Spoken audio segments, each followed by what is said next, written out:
absolutely always the client comes first. This is now the end phase of the representation by an attorney. A settlement is reached, but before I even get to the dollars and the handling, the physical handling of the money, I have to offer some information about the settlement of the case. And we can always go to court and the jury gives you an award or a judge gives you an award. That's what you get.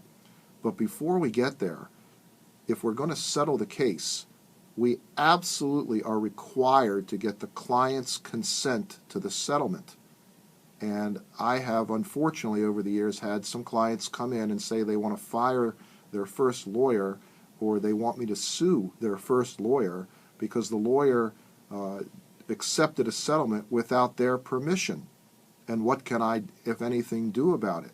Well, in my office, what I do, I have a letter that I actually send to the client in advance of any discussion of settlement with the insurance company, and I tell the client, look, Mr. and Miss Client, I think your case is worth X dollars.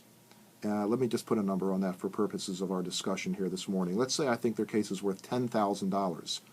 In my letter, I tell them that in order to get the $10,000, I'm going to tell the insurance company I want 21 or 22 or 23,000, and that leaves room for me to negotiate.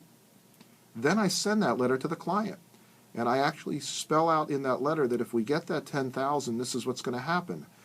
The attorney's fees come out, we pay the bills, I show them what the bills are and the balance due in the bills, and then there's a bottom line that represents what the client will get after they've recovered all the money, and after all the bills have been paid, and after the lawyer's fee has been paid. This is for you, Mr. or Miss Client. You put this in your pocket. This is the proceeds of settlement, as I like to call it. So I send that letter to the client, and I require that they sign that letter or come talk to me if they disagree. If they disagree, that's fine. Come in, tell me, or call me on the phone. What's going on? Why don't you agree with my evaluation? I don't pretend to know everything, but for the most part, I read the case very thoroughly. I understand what's going on, and with my hopefully good experience, I'm able to evaluate the case and give my client a recommendation and advice as to what amount we should recover reasonably.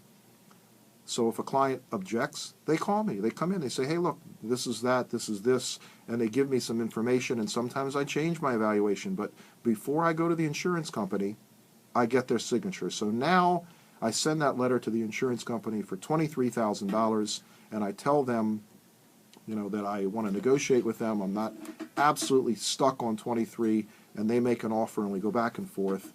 And if I can get $10,000 or more, then I know that